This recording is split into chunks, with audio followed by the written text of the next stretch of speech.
Selamat datang di video pembelajaran untuk mata kuliah Distributed Programming bersama saya Miftah. Di video pembelajaran ini akan mempelajari yang pertama basic konsep dari jaringan, termasuk penjelasan mengenai TCP dan UDP, kemudian implementasi TCP menggunakan Java. Kita mulai saja untuk yang pertama basic dari jaring. Oke, sebelum ke jaringan kita refresh sejenak dulu ya untuk pengetahuan teman-teman mengenai komputer network atau jaringan komputer ya.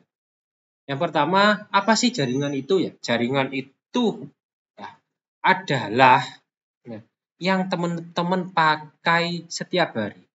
Seperti penggunaan internet, ya, seperti penggunaan aplikasi yang menggunakan jaringan internet ya seperti Instagram, WhatsApp. Sehari-hari teman-teman itu sudah menggunakan produk dari jaringan ini. Begitu ya.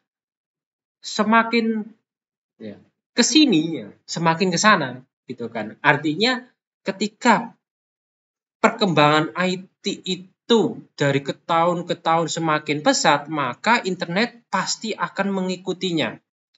Ya. Karena pertukaran data seperti video itu semakin masif dan semakin besar. Contohnya ketika saya bikin video misalkan, itu saya bisa mencetak beberapa tipe video dari tipe yang high, tinggi sampai yang rendah.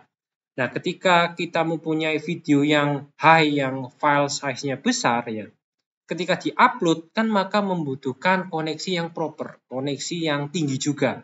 Makanya setiap hari atau setiap tahun, lambat tahun, makin ke sini, internet itu makin ke sana, makin tinggi kecepatannya, mengikuti perkembangan zaman. Nah, berbicara mengenai internet tadi, kita bisa menggunakan produk-produk atau kita bisa mengirimkan file, video, foto melalui jaringan internet atau melalui sebagai perantaranya adalah aplikasi. Jadi misalkan teman-teman menggunakan aplikasi Instagram, ketika upload video atau upload foto itu kan teman-teman harus mempunyai jaringan internet dulu baru bisa upload, ya kan? Itu salah satu contoh penggunaan jaringan internet. Nah, kemudian berbicara mengenai internet itu kan aslinya komunikasi, teman-teman. Komunikasi antara pengguna dan server. Ya. Jadi pengguna ini siapa ya? Kita, klien, pengguna aplikasi, pengguna browser, ingin mengakses sebuah file atau mengirim sebuah foto ke teman. Maka kita sebut dengan komunikasi itu, teman-teman. Sama dengan saya sekarang berkomunikasi dengan teman-teman melalui video pembelajaran ini. Nah, oke, dari komunikasi itu ada dua kategori jaringan ya. Yang pertama ada local area network, yang kedua wide area network, LAN atau WAN. Oke, ketika kita bicara wide area networks, berarti kan wide itu kan besar ya teman-teman. Berarti dia mencakup ya area yang lebih besar, area yang luas, karena dia bisa antar kota, provinsi ya, yang melewati jaringan-jaringan di atas kita atau jaringan-jaringan internet di bawah laut. Karena mereka menggunakan sirkuit-sirkuit umum ya teman-teman. Contoh sirkuit yang pertama ada sirkuit switching atau teknologi lain seperti packet switching, frame relay atau asynchronous transfer mode. Nah, ini yang digunakan beberapa teknologi yang digunakan untuk jaringan internet. Wide ya, besar. Nah, kalau local area network namanya local berarti dia lebih kecil daripada wide. Bisa satu ruangan atau satu gedung ya.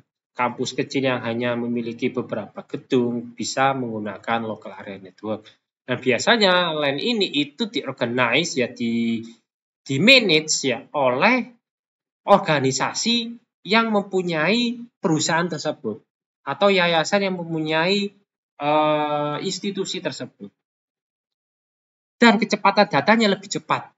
Jelas ketika saya mengirimkan atau download video di server lokal atau mengirimkan file di server lokal kita, bukan jaringan internet yang wide, maka kan hanya lokal, seperti kita ngirim ke tetangga, seperti kita teriak ke tetangga, lebih cepat nyampe. Oke, salah satu contohnya aja penggunaan internet dan wireless LAN yang menggunakan kabel. Oke, kemudian kita bicara mengenai internet. Internet itu awalnya memang berevolusi ya, dikembangkan oleh ARPANET. Itu menjadi operasional yang pertama untuk paket internet, paket jaringan. Ya, mereka menggunakan radio atau satelit, teman-teman. Ya, dan mereka ini menciptakan standar yaitu TCP/IP protokol yang teman-teman banyak gunakan sekarang. Pasti teman-teman menggunakan TCP/IP, teman-teman. Nah, ini contohnya jaringan internet itu kerjanya gimana. Jadi di sini kita bisa lihat itu ada standalone mainframe ya, atau sebuah server besar. Nah, kemudian sebuah server besar terhubung ke router. Nah, ternyata router ini berada di jaringan yang besar, wide area. Maka terhubunglah ke router. Jadi dari router ini kita bisa hubungkan juga ke wide area network atau area yang besar. Misalkan kampus yang sangat besar atau kota yang sangat besar, kita hubungkan ke kota yang sangat besar menggunakan router. Nah, kemudian di kota besar itu, atau di kampus tersebut bisa dibangun sebuah jaringan lokal, teman-teman. Ya. Jadi dari jaringan wide ini ya bisa terkoneksi ke jaringan yang berada di wide. Jadi di wide area ini bisa terdiri dari banyak lokal, teman-teman. Bisa jadi satu wide ini itu adalah satu jaringan lokal, ini lokal ya. Kemudian ini lokal itu terhubung di satu wide, bisa. Jadi satu wide area itu dipecah-pecah menjadi lokal yang bisa saling terhubung menggunakan Ethernet, switch atau router. Dan sama, jaringan lokal itu bisa juga mempunyai server yang lokal, database server lokal, atau PC-PC yang tertutup. Nah, seperti di lab TC ya, lantai 4 itu semua pakai LAN komputernya. Nah, LAN ini terhubung di servernya Ubaya. Jadi masih jaringan lokal. Begitu. Teman-teman bisa coba ketika teman-teman mengakses My Ubaya lewat komputer TC, maka lebih cepat daripada ketika teman-teman akses pakai WiFi. Karena dia pakai jaringan lokal, khususnya jaringan kabel Ethernet. Nah, ini contoh penggunaan jaringan ya. Jadi kita bisa mengakses sebuah website ya, dan pastinya menggunakan jaringan internet. Dan menggunakan protokol, salah satunya adalah protokol HTTP. Begitu. Nah, misalkan teman-teman ingin mengakses google.com ya, maka teman-teman biasanya menggunakan browser, kemudian mengetik google.com. Nah, browser tersebut adalah client side, teman-teman. Client side kemudian terhubung di jaringan internet ini ya. Kemudian dicari internet ini, klien ini menggunakan atau mencari apa? Mencari google.com. Oke, ternyata ada google.com-nya is alive. Nah, maka akan ditransfer ke client side berupa HTML. Begitu. Makanya website-website itu ya di-generate-nya entah pakai teknologi HTML atau pakai bahasa pemrograman PHP, .NET, kemudian teknologi JavaScript, ya, TypeScript itu nanti generate menjadi HTML, makanya bisa dibaca oleh browser. Oke, berbicara mengenai OSI layer, nah jadi nanti kita akan fokus di layer yang transport ini, yaitu TCP, dan nanti ada lagi UDP ya teman-teman. Tapi kita akan berbicara panjang mengenai TCP. Ya, jadi ini tipe komunikasi data ya antara klien dan server atau host ke host. Ya, tadi kita akan belajar mengenai transport layer ini. Oke, ini salah satu penggunaan simple client server, penggunaan TCP/IP. Ya, jadi misalkan di sini ada komputer klien itu akan request ke server dulu. Misalkan saya ingin mengakses facebook.com. Ya, maka komputer ini membuka browser dan mengetik facebook.com, kemudian di browser akan mencari di jaringan internet ada nggak sih google.com. Oh, ternyata ada servernya. Kemudian server akan mengangkat permintaan dari klien. Oh, kamu ingin google.com di indeks HTML di halaman yang pertama. Maka server ini akan mengirimkan request dari si klien, permintaan dari klien. Begitu. Simpelnya seperti ini. Kita akan berbicara mengenai TCP dan UDP. Jadi yang pertama TCP itu adalah koneksi oriented ya. Jadi TCP ini itu namanya oriented ya, koneksi oriented. Jadi bagaimana caranya ketika saya sebagai klien itu request ke server, ya, saya itu menginginkan data yang saya inginkan itu sampai dengan tersempurna, tanpa terganggu, tanpa ada gangguan atau datanya itu ada yang tidak sampai. Misalkan saya ingin data mahasiswa 1 sampai 100, ya saya menginginkan itu datanya sampai sempurna, jangan sampai hanya 1 sampai 99. Itu makanya di TCP ini ada pengecekan dulu ke teman-teman di server mengenai sync ini. Misalkan TCP ini mempunyai port sekian, nah kemudian dia cek dulu ke server. Server hidup tidak? Melakukan sync dulu. Ditanya server, diketok pintunya, tek, hidup tidak? Kalau misalkan hidup, ya maka server akan mengirimkan pesan berupa pemberitahuan dan sync-nya tadi ya, bahwa saya itu hidup. Kemudian, oh ternyata hidup ya, oke saya akan merequest sesuatu. Begitu. Ya, TCP itu seperti jadi terjadi pengecekan dari segi klien dan server. Apakah servernya itu hidup atau tidak. Nah, contohnya seperti ini ketika ada kondisi yang A ini adalah normal, ya, normal case yang normal, case yang tidak ada masalah. Jadi host yang pertama itu tanya dulu ke host 2. Host 2 hidup tidak? Nah, dia akan mengirimkan sebuah sync yang berisi sequence number. Sequence itu artinya antrian. Misalkan antriannya X, kemudian jika host 2-nya ini hidup, maka dia akan mengirimkan sync lagi beserta sequence-nya yang baru, kita plus 1, yang banyak plus 1 atau Y kita bikin antrian yang baru Y, kemudian kita beri pemberitahuan ACK dari antrian yang sebelumnya kita plus 1. Iya, saya hidup. Inilah antriannya sebelumnya. Kemudian dibalas lagi sequence-nya itu dari ACK, kemudian ACK-nya kita ambil dari sequence yang sebelumnya. Oke, saya akan mengirimkan. Beda lagi ketika terjadi collision. Awalnya itu dia cek ke host 2, hidup tidak. Ternyata terjadi tabrakan di sini, atau terjadi koneksi internetnya lemot, ternyata si host 2 ini hanya mengirimkan sequence Y tanpa mengirim ACK. Gitu kan. Oke, kemudian karena terjadi tabrakan, oh ya saya lupa ACK, saya kirimkan ACK-nya X plus 1 di sini dari sequence-nya. Kemudian sequence-nya di sini Y. Begitu. Saya kirim lagi ya, gitu. Saya kirim lagi. Ternyata ada yang nabrak. Begitu. Oke. Kemudian di sini karena terjadi tabrakan lagi, sequence-nya masih X, bukan X plus 1. Ya, di sini kan X plus 1 dari X. Di sini X. Kalau sebelumnya X plus 1 karena terjadi tabrakan jadi terjadi entah perlambatan atau data yang tidak sempurna, jadi perlu dikirimkan lagi nantinya. Itu jadi kolisi, tabrakan ya, collision. Kemudian ada dua tipe yang mengatasi itu. Yang pertama tipe asimetrik dan simetrik.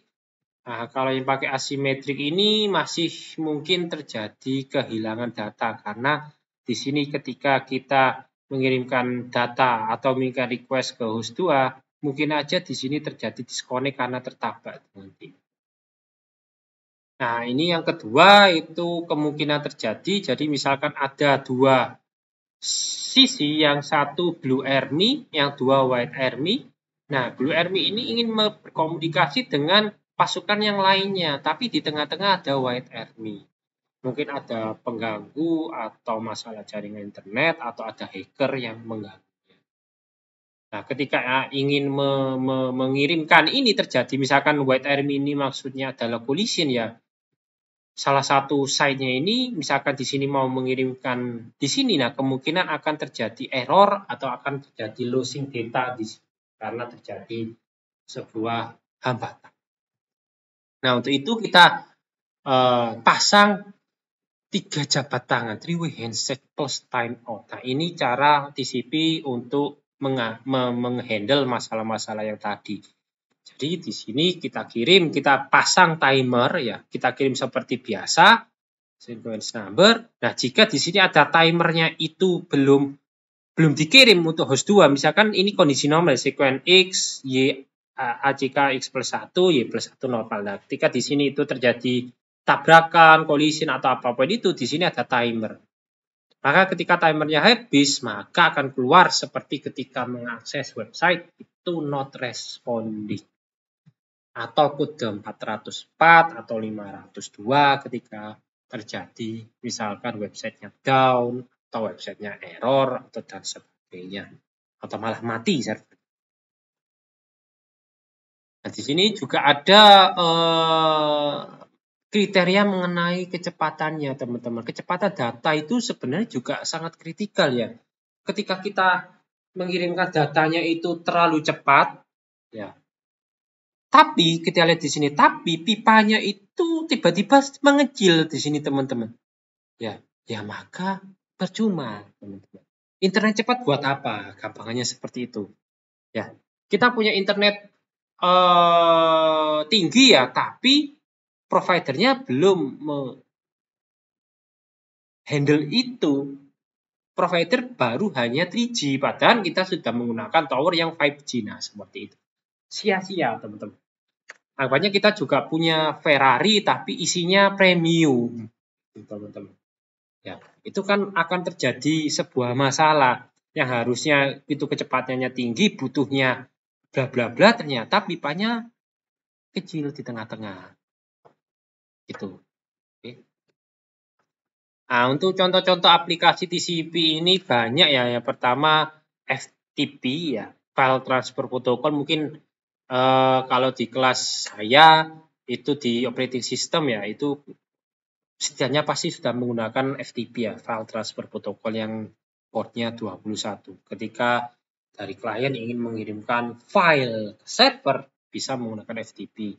Atau bisa remote juga menggunakan SSH, portnya 22, telnet 23. Kalau kita pakai email, itu portnya biasanya itu menggunakan 25 biasanya.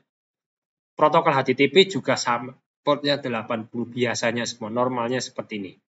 Tapi bisa kita ganti. Oke, nah sedangkan UDP itu dia disebut dengan connectionless. Artinya apa? Artinya ya tidak ada pengecekan dari sisi pengirim maupun penerima. Ya, misalkan di sini server itu mengirimkan request ke klien. Ini loh request dari kamu, thread. Tapi server nanyakan, sudah sampai semuakah data saya 1 sampai 100? Klien ngomong di sini, nggak masalah, pokoknya kirimkan semuanya. Nah, di sini kita bisa simpulkan bahwa tidak ada pengecekan apapun. Tidak ada pengecekan apapun di UDP. Ketika sudah dilempar, ya sudah, saya tutup tangan intinya. Pokoknya saya tahu bahwa server mengirimkan.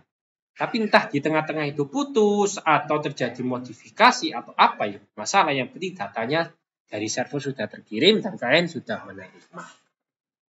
Begitu sama halnya ketika kita melihat TV ya. Melihat TV itu kan kita tidak ada pengecekan atau tidak ada seperti semacam handle bahwa ketika saya menonton TV dan tiba-tiba antena saya atau parabola atau top box atau Android kita itu bermasalah, maka TV-nya itu berhenti dulu. Nah, kemudian ketika normal baru dilanjutkan. Nah, itu kan Tidak mungkin seperti itu kan TV. Jadi ketika kita terjadi error di anten, 1 menit aja. Kemudian ketika normal lagi ya, saluran TV kita ya akan jalan terus. Jalan terus. Lu tadi saya terjadi error kok nggak di stop dulu ya, kok tiba-tiba misalkan lagi mencuci laptop ya, serial negara X ya yang mencuci laptop, kemudian terjadi antenanya putus atau koneksinya lampu mati. Ternyata saya hidupkan lagi, normal lagi, loh kok tiba-tiba laptopnya sudah terjemur. Saya kan kehilangan proses mencucinya, membuka laptop, membuka LCD, bagaimana mencuci pakai misalkan sabun backlight, seperti itu. Kan nggak tahu prosesnya mencuci laptop, tiba-tiba sudah terjemur laptop. Nah, seperti itu. Kita kehilangan data yang nggak masalah, yang penting saluran TV-nya sudah mengirimkan filmnya. Entah dari sisi customer-nya menerima yang nggak masalah. Oke, kemudian karena UDP itu dia itu mungkin aja hilang data atau tidak terkirim dengan sempurna karena pesan-pesan itu di-split dari diagram, dari datagram itu jadi per blok-blok itu di-split. Ya memang nggak ada buffer, makanya dia cepat, sangat cepat karena tidak terjadi pengecekan apapun, pokoknya kirim. Pokoknya kirim, nyampe nggak masalah, yang penting saya sudah mengirim tepat waktu. Nah, maka dari itu dari segi aplikasinya, dari segi client side-nya harus ada semacam algoritma handling-nya. Ketika kita memakai browser, bagaimana sih handling-nya ketika terjadi seperti itu. Tapi ketika dari segi UDP yang tidak dipermasalahkan. Banyak contoh aplikasinya seperti TFT, Trivial File Transfer Protocol, atau pakai SNMP, DHCP, dan DNS. Itu salah satu penggunaan UDP. Nah, UDP ini memang digunakan biasanya untuk real time ya, untuk real time seperti streaming, YouTube streaming, TV streaming, video streaming, radio, ya, live streaming lah intinya seperti itu. Nah, kalau bicara TCP versus UDP, jelas TCP itu connection oriented, UDP connectionless, confirm service, kalau ini unconfirmed. Jadi dikonfirm dulu Kak TCP, kalau UDP ya nggak masalah, entah mati atau nggak mati, pokoknya tugas saya mengirim.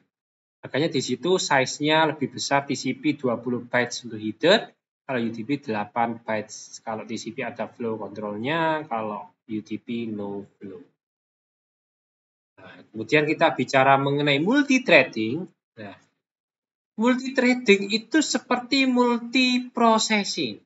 Jadi multiprocessing itu seperti saya sekarang ketika membuka operating system, ya saya pakai sistem operasi, saya merekam video, saya membuka browser, saya membuka PowerPoint di satu waktu yang sama. Ya, itulah multiprocessing. Karena setiap proses itu memiliki address-nya sendiri-sendiri dan punya scheduler di operating system-nya, mana yang dijalankan terlebih dahulu, mana yang harus bersama-sama. Gitu. Oke, makanya ketika ada proses, misalkan saya membuka aplikasi Microsoft Word, ya sudah langsung di open aja. Dia tidak akan menunggu PowerPoint yang saya hidupkan sekarang itu mati dulu. Ya, itulah konsep multi. Ya, dia sama seperti manusia. Saya sekarang berbicara dan bernafas. Tidak mungkin saya ingin berbicara, tapi bernafasnya saya hentikan dulu. Baru saya ketika saya ingin bernafas, saya bicaranya diam. Baru saya bernafas. Nah, itu nggak mungkin. Nah, itu konsep multi. Nah, di coding-codingnya teman-teman, di coding mata kuliah apapun, itu saya rasa belum menggunakan konsep multi ya, multi-threading. Karena ketika teman-teman mempunyai 5 function, ya, yang ingin di-run secara bersama-sama, pasti tidak bisa. Pasti harus function dulu yang dijalankan, baru kemudian 2, baru kemudian 3, 4, 5. Tidak mungkin 1 sampai 5 function itu berjalan di 1 detik yang sama. Pasti menunggu selesai dulu. Oke, nah kenapa harus multithreading? Ya, karena seperti tadi, agar ketika saya ingin mengakses sebuah aplikasi, itu tidak terbuka atau not responding. Begitu. Karena nanti kita akan menggunakan multi thread, jadi tidak hanya single thread, tapi multi thread, lebih dari satu thread yang akan mengeksekusi satu atau lebih aplikasi, atau satu atau lebih proses. Begitu. Ya. Kapan kita menggunakan aplikasi multi threading? Ya, apapun itu yang membutuhkan real time, teman-teman. Aplikasi yang membutuhkan real time seperti aplikasi chatting, browser, itu kan butuh multi thread. Karena kita tidak mungkin menunggu, misalkan saya chatting ke Anya misalkan. Itu saya tidak bisa chatting dulu. Kalau Anya belum balas saya, misalkan halo, itu saya ketika nggak pakai konsep multi thread, saya nggak bisa ngirim halo lagi. Halo, halo, halo, halo, halo, PPP, nggak bisa. Harus menunggu balasan dari Anya dulu. Oke, nah kemudian ini konsep multithread yang akan kita implementasikan di Java. Teorinya itu ya teman, teorinya itu satu thread ya, itu untuk satu proses, satu makanan untuk satu hewan seperti ini. Nah, actualnya kita sudah menyiapkan banyak thread, banyak makanan di piring, tapi ternyata masih aja ada hewan ya, binatang, misalkan anjing itu makan di piring yang sama. Atau piring yang ini atau piring yang ini itu tidak dimakan seperti itu. Itu memang tergantung dari operating system kita. Ya, karena di operating system OS kita sudah punya scheduling sendiri. Oke. Ini untuk yang tahap pertama, kita akan lanjut ke tahap kedua. Oke, kita akan melanjut di implementasi ya. Jadi implementasi kita akan implementasikan di Java untuk yang pertama mengenai TCP ya. Ini saya review lagi. Jadi TCP itu adalah connection oriented. Jadi sudah saya jelaskan semuanya. Nah, kemudian di sini kita akan mempraktekkan implementasi di Java menggunakan TCP. Yang pertama kita membutuhkan socket. Di sini socket itu adalah sebuah library yang ada di Java. Jadi ada library di Java itu biasanya library itu berupa sebuah kelas ya. Jadi kita mengakses sebuah library itu sebenarnya kita mengakses sebuah kelas. Contohnya library socket ini dia ada socket class. Di sini ada metode-metode yaitu get input stream untuk mendapatkan input.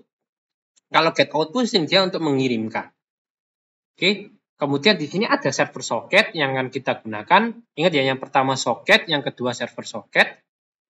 Server socket ini akan kita implementasikan di server side.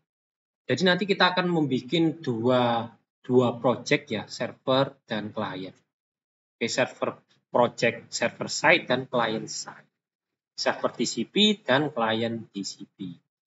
Yang pertama ini berada di dua-duanya, kemudian ini khusus di server side yaitu server socket untuk pembuatan sebuah server. Jadi kan ketika kita ingin berkoneksi, ya, itu harusnya servernya nyala dulu, baru kita bisa mengakses. Seperti ketika kita ingin mengakses facebook.com, maka server Facebooknya itu harus nyala dulu, baru kita bisa mengakses. Ketika kita mengakses facebook.com tapi servernya belum nyala, maka akan terjadi not responding atau 505 atau code apapun itu. Nah, kemudian kita akan create TCP-nya. Yang pertama di segi server itu ada server socket, kemudian socket, ada buffer reader menggunakan get input stream, data output stream, get output stream. Kalau klien dia hanya menggunakan socket. Kalau server menggunakan server socket. Ini yang akan kita implementasikan. Data output stream untuk mengirim, input untuk menerima. Nah, seperti ini contohnya. Jadi server dan klien. Jadi servernya itu portnya misalkan 80, sini 2037. Ya, gitu. Oke, jadi prosesnya seperti ini ya. Jadi server itu membuat servernya dulu, socket bebas portnya dari 0 sampai 65.000. Ketika sudah didefinisikan portnya, kemudian kita buat socketnya. Ketika buat socket, kita buat buffer reader untuk mengirim ke klien, request ke klien, inputnya untuk menerima dari klien. Kemudian Kita buat dari segi server, kita buat inisialisasi soketnya dulu beserta alamat IP dan port server. Kemudian klien ini itu membuat buffer reader ya untuk mengirimkan data pakai output stream ke server. Kalau ini untuk mengirimkan data lagi ya menggunakan write byte. Jadi ada output stream, kemudian sudah selesai, sudah finish pakai write byte, baru dikirimkan semuanya. Begitu. Oke, ini kita langsung praktek saja pembuatan project di NetBeans. Silakan buka NetBeans-nya, teman-teman silakan bareng-bareng coding bersama saya di video pembelajaran ini. Seperti teman-teman lihat di ULS Week 4 itu sudah ada template UI untuk server dan TCP. Silakan di-download dua project ini. Kita coding bareng-bareng ya. Jika terlalu cepat silakan di-pause saja video ini. Oke, kemudian saya open project client and server di sini. Nah, kemudian kita akan mulai coding dari servernya. Kita bisa lihat di sini ada form server ya. Nah, kalau misalkan di sini kurang rapi ya silakan dirapikan sendiri ya teman-teman. Karena ini template ya, jadi silakan dirapikan sesuai dengan kebutuhannya. Jangan sampai tidak rapi ya teman-teman. Biasakan ketika teman-teman coding latihan untuk rapi. Oke, server di sini, klien juga sama. Form klien di sini kita rapikan juga. Dan di sini kita sudah bisa lihat bahwa di sini ada text area ya. Kemudian di sini ada text field. Biasanya bedanya text area sama text field itu yang pertama text area itu lebih besar daripada text field. Ingat ya, di sini ini adalah text field, ini text area. Bisa kita lihat di sini namanya di mouse saya J text area. Kalau yang ini di code ini ya, di properties text field. Dan juga kita bisa lihat di server ini, itu nama dari text field ini adalah txt pesan, terus ini ada btn send, terus ini ada txt chat. Harusnya di client juga sama ya. Txt pesan, txt chat, dan di sini btn send untuk variabel ini. Oke, kita akan mulai coding dulu di form server. Kita buka code-nya di sini ya. Kita akan mulai coding di sini ya. Ingat ya, klik yang source dulu. Oke. Kemudian kita akan buat variabelnya dulu, daya tampungnya yaitu string chat client dan chat server kita inisialisasikan 0. Kemudian kita buat, nah karena ini adalah server ya, ingat ya, karena ini adalah server, maka kita buat dulu soketnya di sini, soket incoming.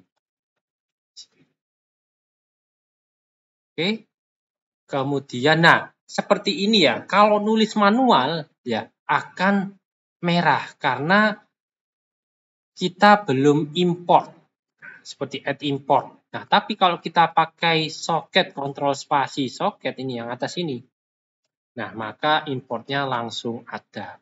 Gitu ya. Biasakan untuk kontrol spasi. Kemudian kita buat server soketnya di sini. Server soket pakai kontrol spasi ya, server soket S. Nah, kemudian S ini kita deklarasikan di init komponen di sini, teman-teman. S sama dengan new server socket. Nah, ini server socket, sorry. Nah, ini. Kemudian di sini kita deklarasikan portnya, misalkan 5000. Nah, begitu. Oke, 5000. Ya, di sini akan kelihatan error ya. Ya, kita tekan aja di sini, teman-teman.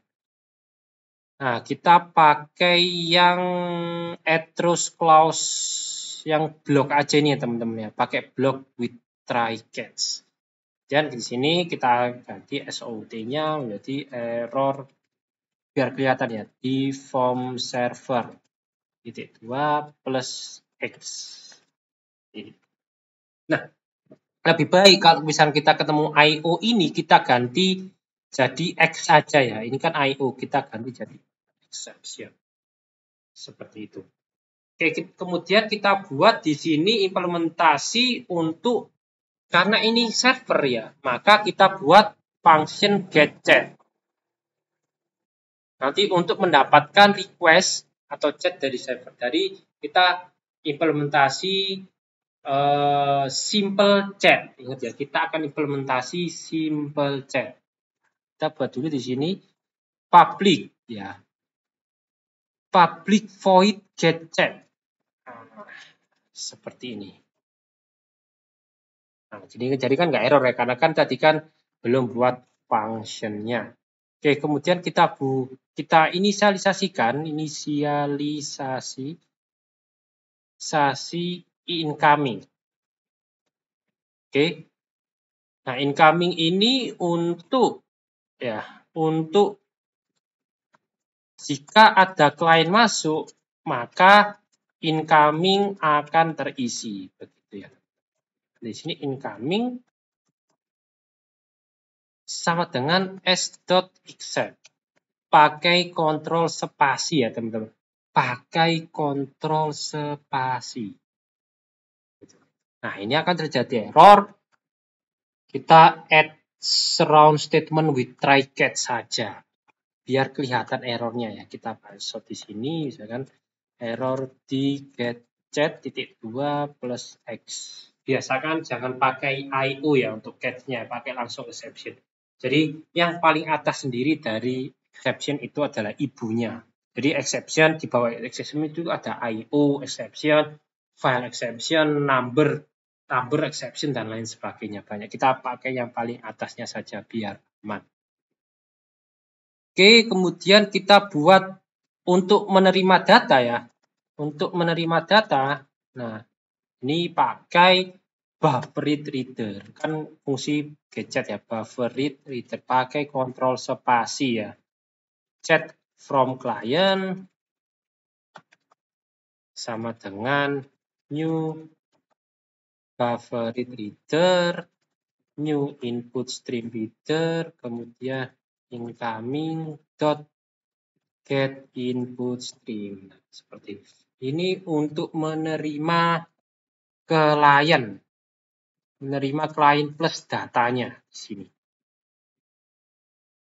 Oke, terus kemudian kita buat chat client sama dengan chat from client dot read line.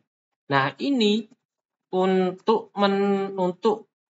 mengekstrak ya, gampangannya mengekstrak pesan dari lawan gitu. Ini untuk mengekstrak pesan dari lawan pakai read line. Oke, setelah read line, nah barulah kita tempelkan di sini di text area. Text area namanya apa ini, saya lupa ya. Txt chat. Nah, di sini ini berupa string ya. Chat client ini berupa string, maka kita set ke text area. Berarti txt chat. Nah, kalau pakai text area pakai append, bukan set text. Gitu ya. Kalau text field itu set text, kalau text area adalah append. Client.2 plus chat client. Jangan lupa /n-nya. /n-nya itu /nya kanan ya, bukan kiri. Ingat, kanan, bukan kiri, kanan.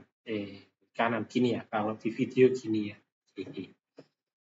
Oke, terus kemudian, nah ini sudah kita sukses pembuatan getChat. Jadi ketika klien ngechat server, ya misalkan hanya ngechat saya, maka sudah sukses. Tapi kita belum bikin untuk pembalasannya pakai send.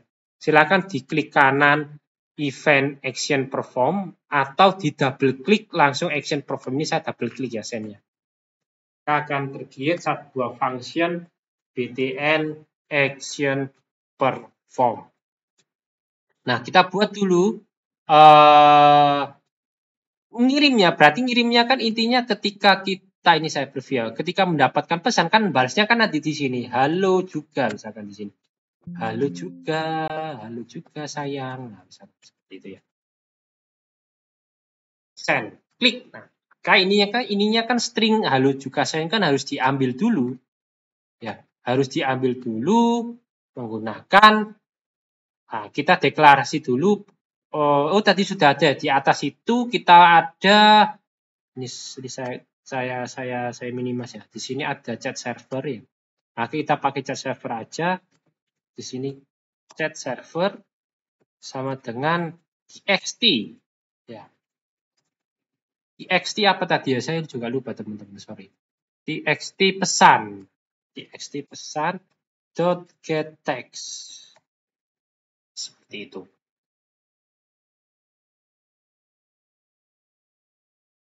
Oke, kemudian kita append-kan ke txt chat. Txt chat itu adalah ini ya. Jadi ketika kita klik send maka otomatis chat yang halo ini itu akan masuk di sini kan. Halo juga misalkan. Halo juga gini kan. Halo juga ini. Nah, ini kan chatnya ini kan masuk di dalam sini juga. Nah, maka kita pasang di txt chat-nya itu. Jadi txt chat ya, pakai append ya. Append chat server, pakai tulisan server ya, ini dari server. Server titik 2 plus chat server plus jangan lupa slash-nya, slash n-nya. Dan jangan lupa Ctrl Shift F untuk formatting codingnya. Kemudian kita buat try catch-nya untuk pengaman waktu pengiriman, try catch pakai kontrol spasi ya. Ini pakai data output stream. Chat to client sama dengan new data output stream incoming.get output stream. Ini untuk pengiriman ya. Pengiriman data ke lawan menggunakan data output stream. Seperti ini. Oke, terus kemudian kita chat to client. Nah, ini chat to client itu adalah ini data output stream itu kita kirimkan menggunakan write bytes. Tipenya string ya, teman-teman. Pakai yang chat server ini. Tapi kita tambahkan di sini langsung aja ya chat server ini ya. Chat server plus jangan lupa slash n-nya. Slash n ini digunakan untuk seperti enter. Jadi ketika kita chatting misalkan di Facebook itu kan harus mengirimkannya kan pakai enter ya. Tik. Nah, itu enternya itu di sini adalah slash n. Nah, kemudian di sini kita pakai getChat.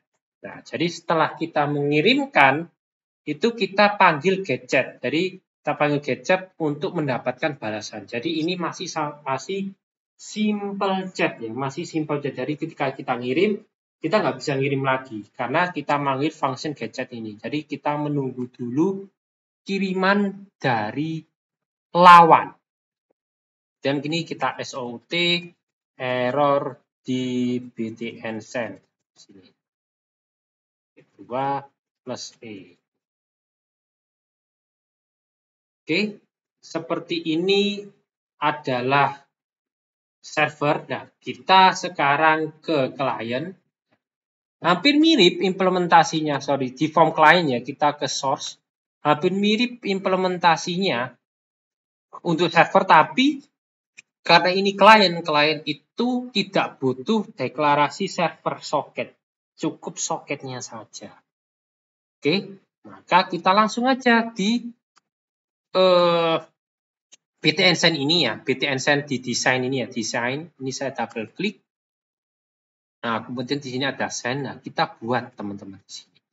Kita buat try catch langsung di sini untuk pengiriman datanya. Di sini kita bisa buat string sama chat client dan chat server sama dengan kita deklarasikan dulu. Kemudian kita chat client kita isi dengan hasil dari ketikannya di sini. Ini ketikannya di sini kita sama dengan kan berarti txt apa tadi ya? Sorry, saya lupa. txt pesan.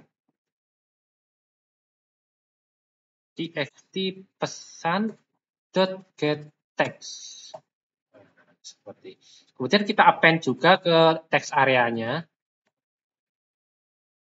dari client. Client titik 2 plus chat client plus pakai /n. Oke, kemudian nah di sini kita deklarasi soket penting untuk pengiriman ke server. Di soket pakai kontrol spasi ya.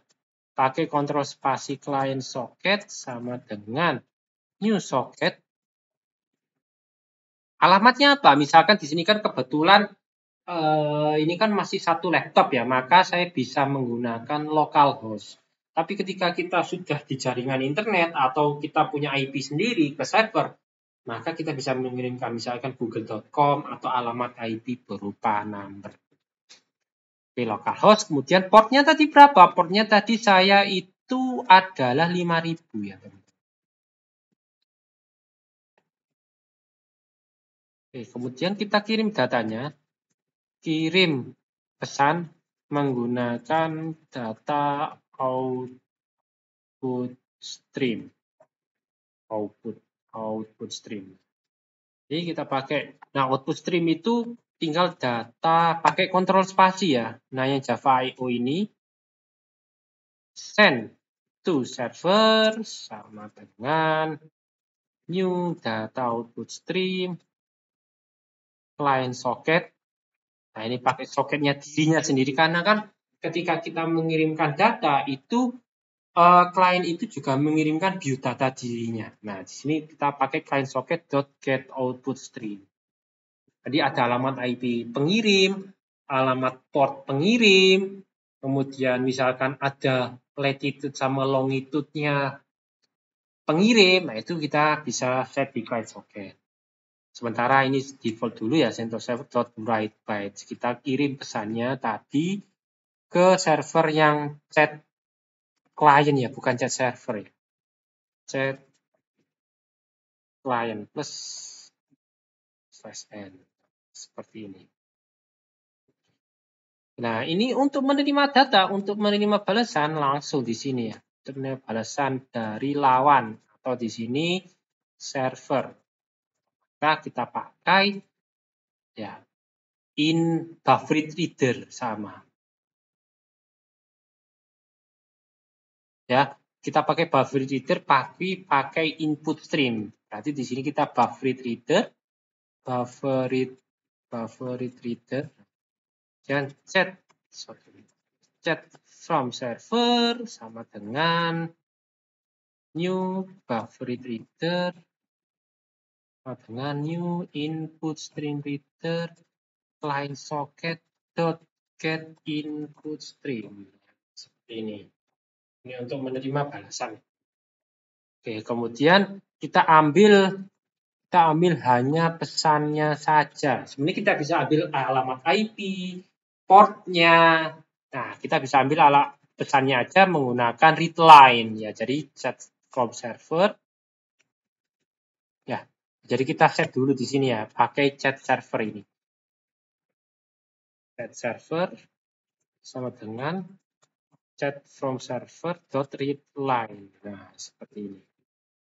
Kemudian kita append di txt chat di text areanya.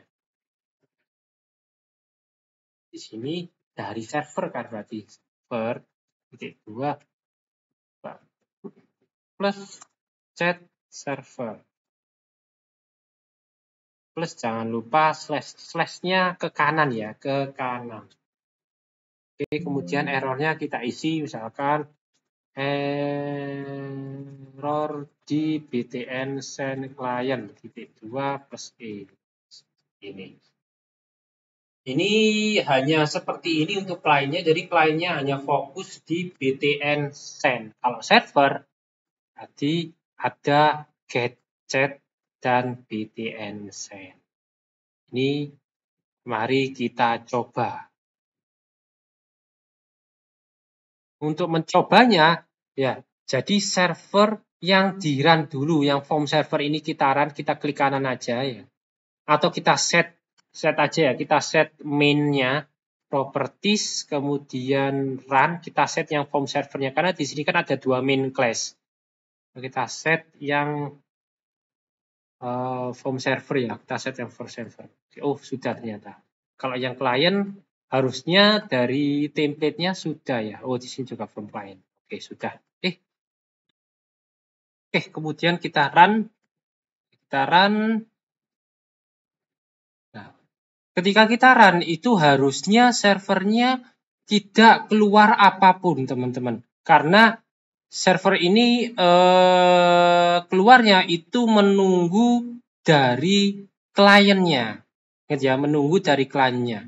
Kemudian ketika kliennya saya run, maka otomatis dia akan muncul sebuah form.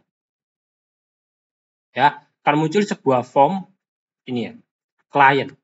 Ini masih berantakan, nggak apa-apa, misalkan halo send, maka otomatis buttonnya ini akan ke-freeze, teman-teman. Memang seperti itu. Nah, kemudian di servernya itu baru muncul formnya halo, kemudian iya gitu. Maka di sini muncul iya, tapi di servernya juga buttonnya ke-freeze. Seperti itu ya, teman-teman. Nah, ini harus gantian, tidak bisa barengan PPPPP, nggak bisa. Oke, nah inilah teman-teman sudah berhasil mengadopsi konsep TCP, tapi belum multi-thread.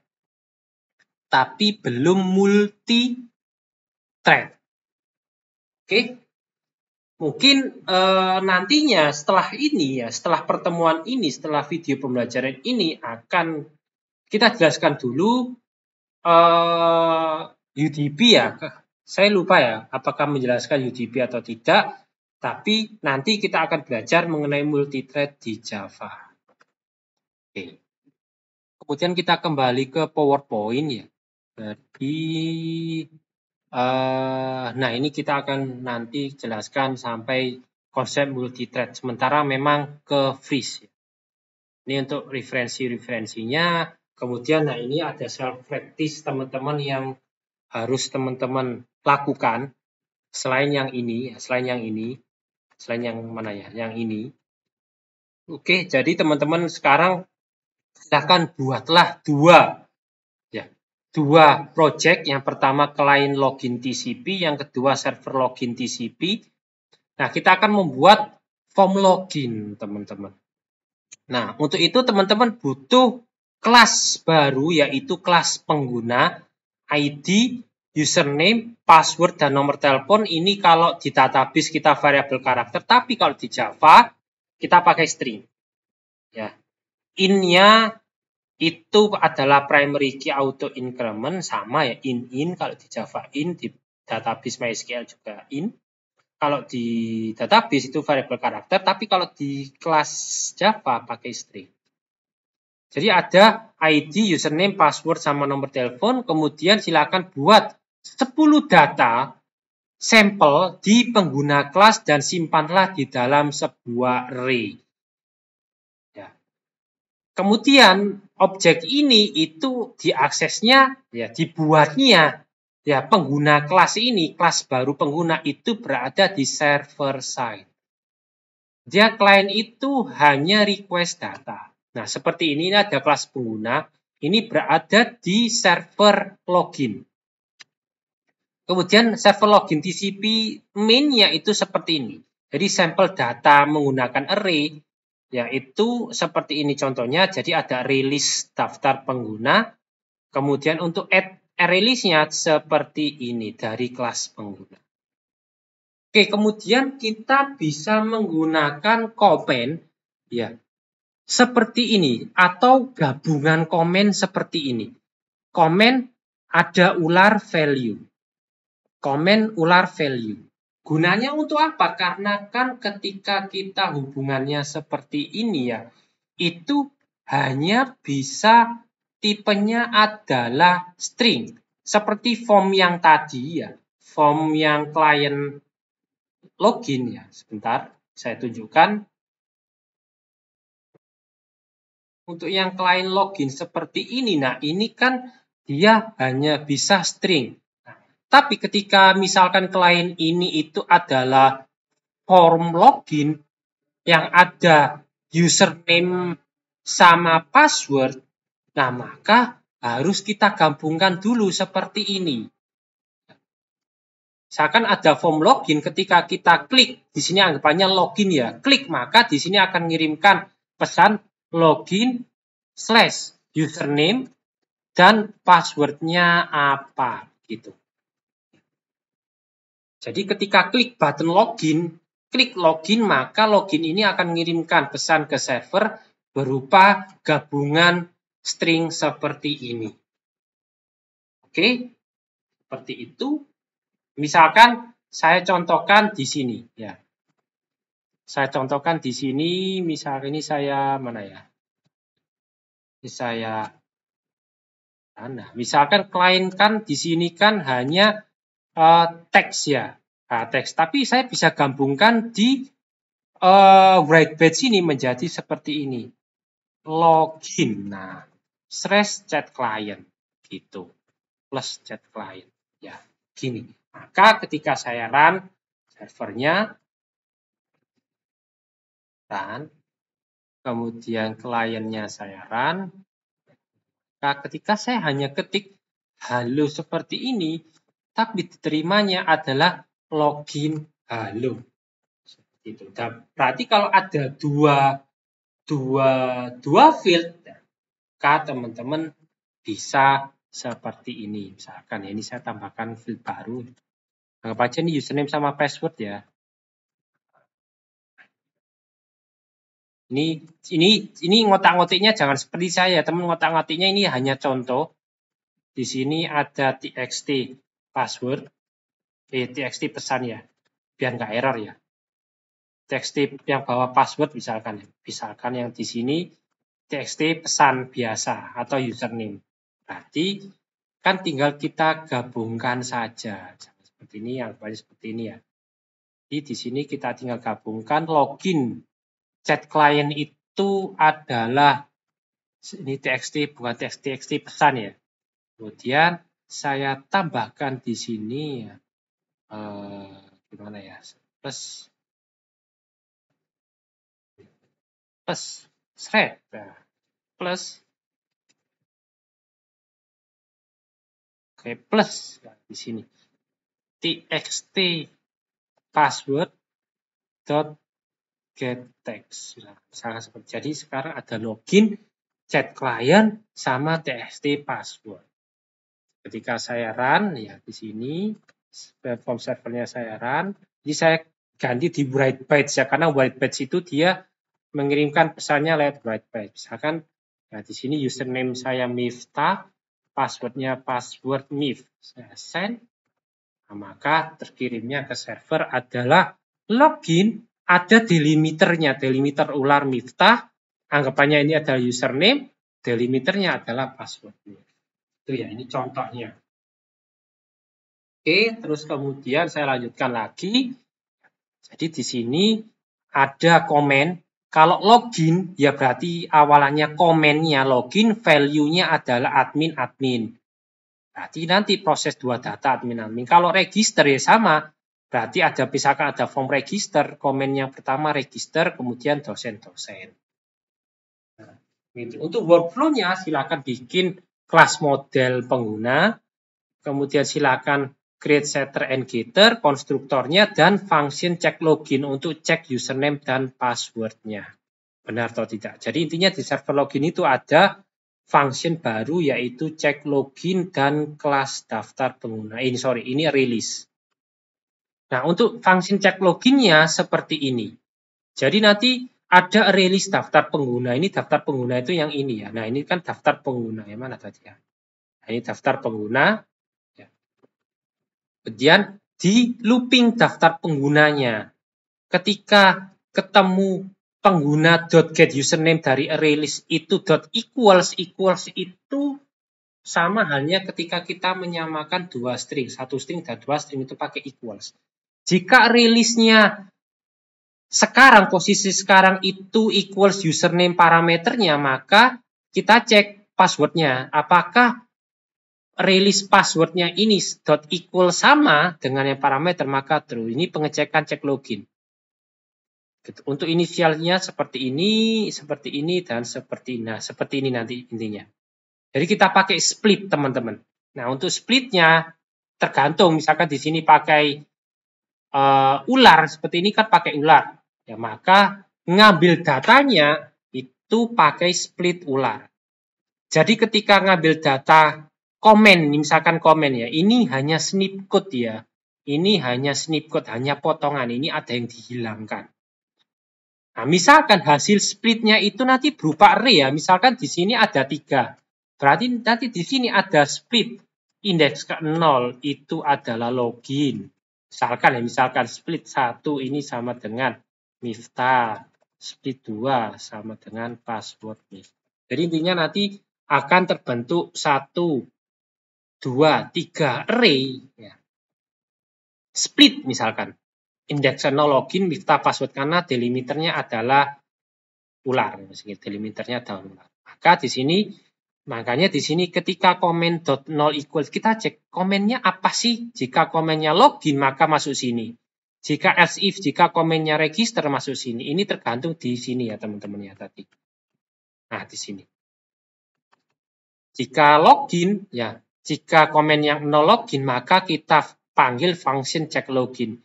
Jika true maka mengembalikan nilai true, false. Begitu. UI-nya seperti ini. Nanti silakan bikin UI seperti ini. Nah, nanti snip code untuk write bytes-nya seperti ini. Ini pakai spasi ya. Nanti gantilah pakai delimiter ulang. Ini juga ganti delimiter ulang.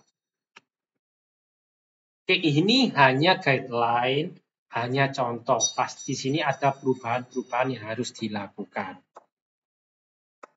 Itu adalah percobaan manual ya, percobaan individu login. Nah, sekarang untuk progress project-nya, silakan tambahkan di project UTS-nya teman-teman itu form login, username dan password beserta button login-nya. Ketika usernya klik, maka seperti tadi pakai delimiter ulang.